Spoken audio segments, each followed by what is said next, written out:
Friends, ఈరోజు నేను UDISE ప్లస్లో మన పాఠశాలలో చదువుతున్న విద్యార్థులకి ఎంతమందికి అపార్ ఐడి క్రియేట్ అయింది, ఇంకా ఎంతమందికి పెండింగ్ ఉంది, ఇంకా ఎంతమందికి మనం అపార్ ఐడి చేయవలసి ఉంది, అపార్ ఐడి క్రియేషన్ ఏ విధంగా చేయాలంటే ఏ మ్యాండేటరీ ఫీల్డ్స్ పూర్తి చేయాలనే విషయం గురించి నేను మీకు ఎక్స్ప్లెయిన్ చేస్తాను.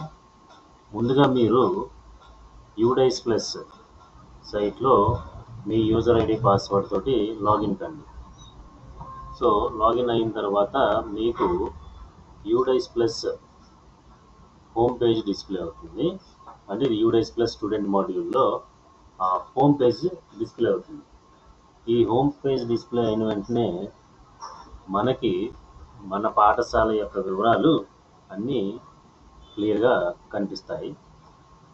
సో హోమ్ పేజ్ కనిపించిన వెంటనే మీరు ఇక్కడ కరెంట్ అకాడమిక్ ఇయర్ 2025-26 క్లిక్ చేయండి. క్లిక్ చేసిన వెంటనే మీకు ఇంకొక పేజ్ ఓపెన్ అవుతుంది. అందులో మన స్కూల్ ఇన్ఫర్మేషన్ మొత్తం అవైలబుల్గా ఒక స్క్రీన్ కనిపిస్తుంది. దాన్ని క్లోజ్ చేయండి.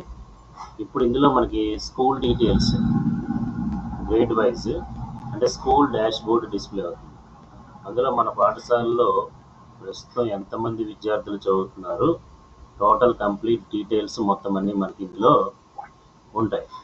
సో ఏ క్లాస్ ఎంతమంది పిల్లలు జాయిన్ అయ్యారు అనే వివరాలు ఇందులో మనకు ఉంటాయి. ఇప్పుడు మనం చేయవలసిన పని ఏంటంటే ఎంతమంది పిల్లలకి అపార్ మాడ్యూల్లో అపార్ ఐడి క్రియేట్ అయిందనే స్టేటస్ తెలుసుకుందామని అనుకుంటున్నాం కాబట్టి సో దాంట్లోకి వెళ్దాం. సో ఇక్కడ అపార్ మాడ్యూల్ అనేది ఉంది, చూసారా? లెఫ్ట్ సైడ్లో మీకు ఈ అపార్ మాడ్యూల్ అనే ట్యాబ్ మీద మీరు క్లిక్ చేయండి. క్లిక్ చేసిన వెంటనే మీకు ఒక పేజ్ డిస్ప్లే అవుతుంది. సో ఇందులో ఇక్కడ అపార్ స్టాటిస్టిక్స్ క్లాస్ వైజ్ అనే ఒక ట్యాబ్ ఉంది రైట్ సైడ్ టాప్లో. సో దీన్ని మీరు క్లిక్ చేయాలి. అపార్ స్టాటిస్టిక్స్ క్లాస్ వైజ్ అనే దాన్ని మీరు ఆప్షన్ అనేది కనపడుతుంది. సో మీరు దాన్ని చూడండి, దాన్ని క్లిక్ చేయండి. చేసిన వెంటనే మీకు ఒక పేజ్ డిస్ప్లే అవుతుంది.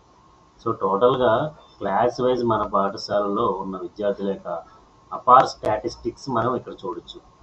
ఎంతమంది స్టూడెంట్స్ ఉన్నారు, ఎంతమందికి కార్డ్ జనరేట్ అయ్యింది అనే వివరాలు క్లియర్గా ఇక్కడ తెలుస్తుంది. ఇంకా ఎంతమంది పెండింగ్ ఉన్నారు అన్న విషయం కూడా క్లియర్గా ఇక్కడ మనకు తెలుస్తుంది.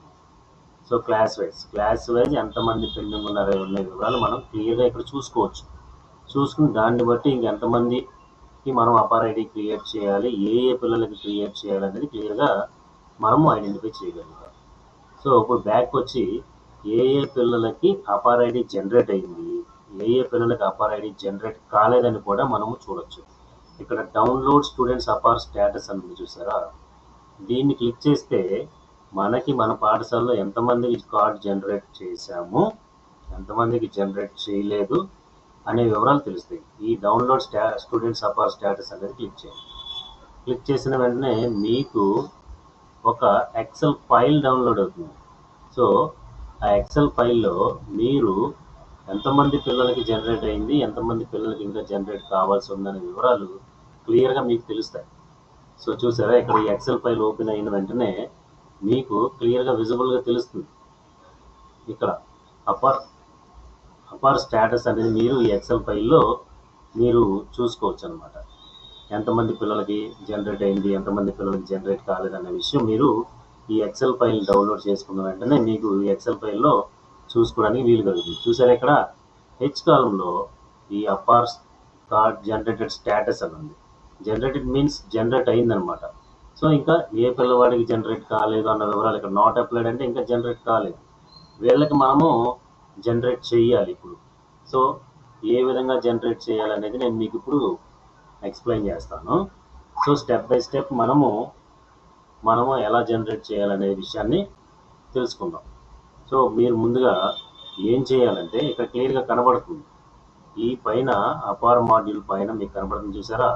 In order to generate APAAR students all forms should be completed GP, EP, FB and finalize. మన పాఠశాలలో చదువుతున్న ప్రతి పిల్లవాడి యొక్క జీపీ, ఈపీ, ఎఫ్బి ఫైనలైజ్ చేసిన తర్వాత మాత్రమే రిమైనింగ్ స్టూడెంట్స్ అందరికీ కూడా ఎవరికైతే బ్యాలెన్స్ ఉందో వాళ్ళకి అపార్ ఐడి మనం జనరేట్ చేయడం వీలవుతుంది. కేవలం ఒక్క పిల్లవాడు ఈపీజీపీ చేస్తే అపార్ ఐడి జనరేట్ చేయడం అనేది వీలు పడదు. పాఠశాలలో చదువుతున్న ప్రతి పిల్లవాడి యొక్క ఈపీజీపీలు కంప్లీట్ చేయాలి. అప్పుడు మాత్రమే మనం అపార్ ఐడి జనరేట్ చేసే ప్రాసెస్లోకి వెళ్తాం. చూసారా, మనకి స్టేటస్ అపార్ జనరేటెడ్ స్టేటస్లో ఎవరెవరికి అయ్యింది, ఎవరెవరికి అవ్వలేదని క్లాస్ వైజ్ మనం ఇక్కడ ఈ ఎక్సెల్ షీట్ డౌన్లోడ్ చేసి చూసుకోవచ్చు. సో ఇప్పుడు మనము పిల్లవాడికి అపార్ ఐడి జనరేట్ చేయాలంటే సో స్కూల్ డాష్ బోర్డ్లోకి వెళ్ళండి. వెళ్ళిన తర్వాత మీకు డాష్ బోర్డ్లో వివరాలు ఇలా కనిపిస్తాయి క్లాస్ వైజ్. సో అది క్లిక్ చేసేసేయండి. ఒక క్లాస్ క్లిక్ చేయండి. ఇక్కడ రైట్ సైడ్ వ్యూ మేనేజ్ అనే ఆప్షన్ ఉంది. ఈ వ్యూ మేనేజ్ మీద క్లిక్ చేసిన వెంటనే మీకు మన పాఠశాలలో ఉన్న వివరాలన్నీ పిల్లల వివరాలు కనపడతాయి. చూసారా, ఇక్కడ జీపీ, ఈపీ, ఎఫ్పీ చేయలే. సో ఇలా కొన్ని ఇన్కంప్లీట్ ఉన్నాయి. ఇవి ఫిల్ చేసిన తర్వాత మాత్రమే మనం వీళ్ళకి అపార్ ఐడి జనరేట్ చేయడానికి వీలవుతుంది. అలా అని ఒక్క క్లాస్ పిల్లలకి మాత్రమే కాదు, అన్ని క్లాస్ పిల్లలకి మనము ఇక్కడ అపార్ ఐడి జనరేట్ చేయవలసిన అవసరం ఉంది. కాబట్టి ప్రతి ఒక్కరి ఈపీజీపీలు మనము కంప్లీట్ చేసిన తర్వాత మాత్రమే మనము అపార్ ఐడి జనరేట్ చేయగలుగుతాం. ఇందులో ముఖ్యంగా మరో ఇంపార్టెంట్ పాయింట్ ఏంటంటే, ఈ అపార్ ఐడి జనరేట్ చేసినప్పుడు ఇక్కడ స్టేట్ స్పెసిఫిక్ ఫీల్డ్ అనే ఆప్షన్ ఉంది 4.3.6. అది కంపల్సరీగా మనం అప్డేట్ చేయాలి. అప్డేట్ చేసిన తర్వాత మాత్రమే ఇది సేవ్ అవుతుంది. అప్పుడే ఫుల్గా ఈ ఫైల్ సేవ్ అవుతుంది, ఈపీజీపీఎఫ్లు సేవ్ అవుతాయి. దాని తర్వాత అన్ని గ్రీన్ కలర్లోకి వచ్చిన తర్వాత వీళ్ళకి మనము అపార్ ఐడి క్రియేట్ చేయడం కోసము కన్సెంట్ ఫామ్ మనము ఎనేబుల్ అవుతుంది. అప్పుడు మాత్రమే కన్సెంట్ ఫామ్ ఫిల్ చేయడం ద్వారా వీళ్ళకి అపార్ ఐడి జనరేట్ అవుతుంది అన్నమాట. ఈ విధంగా మన పాఠశాలలో చదువుతున్న ప్రతి ఒక్క పిల్లవాడిది మీరు ఈపీజీపీఎఫ్లు అప్డేట్ చేసిన తర్వాత మాత్రమే మనము వాళ్ళకి అపార్ ఐడి జనరేట్ చేయడానికి ఛాన్స్ ఉంటుంది. సో ఈ డాష్ బోర్డ్ అనే ఆప్షన్లో పిల్లల వివరాలు తీసుకుని వ్యూ మేనేజ్లో మీరు అపార్ ఐడి జనరేట్ చేయవచ్చు. ఫ్రెండ్స్, నేను ఎక్స్ప్లెయిన్ చేసిన ఈ వీడియో మీకు నచ్చినట్లయితే దీన్ని లైక్ చేయండి, అలాగే సబ్స్క్రైబ్ చేయండి.